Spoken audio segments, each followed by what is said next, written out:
హిమాలయాల గురించి జనాలకి తెలియని విషయం ఏంటో తెలుసా? అవి కేవలం కొండలు కాదు, ఒక జీవన విధానం. ఇదిగో విషయం. మన్ డీన్ తెలంగాణ వదిలి హిమాలయాలత ఎత్తన కలతో వెరలిపోతున్నాడు. ఒకసారి గ్రహించుకోండి, రద్దీగా ఉన్న రైల్వే స్టేషన్, జోకులు వేసుకుంటున్న స్నేహితులు, బరువుగా ఉన్న బ్యాక్ప్యాక్లు. స్నేహితుడు, సరే మిస్టర్ అడ్వెంచర్, కొండలకే ఎందుకు? డీన్, నా దగ్గర సామాగ్రి ఉంది, ధైర్యం ఉంది, మరి ముఖ్యంగా నా దృఢ సంకల్పం ఉంది. స్నేహితుడు, డీన్ కాస్త తెలివిగా ఆలోచించు. హిమాలయాలు సాధారణ కొండలు కావు, అర్థమంది.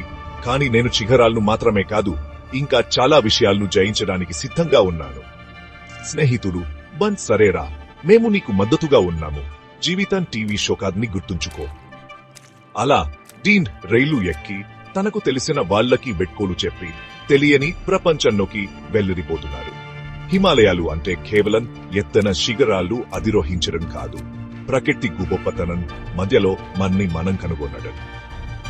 డీన్ యొక్క హిమాలయ యాత్రలో అతనితో కలిసి ప్రయాణించడానికి సిద్ధంగా ఉండండి. చూస్తూ ఉండండి, ఎందుకంటే ఈ ప్రయాణం ఇప్పుడే మొదలైంది. అసాధారణ మౌన్ వాటిని అన్వేషించడానికి సిద్ధంగా ఉన్నారా? ప్రారంభిద్దాం.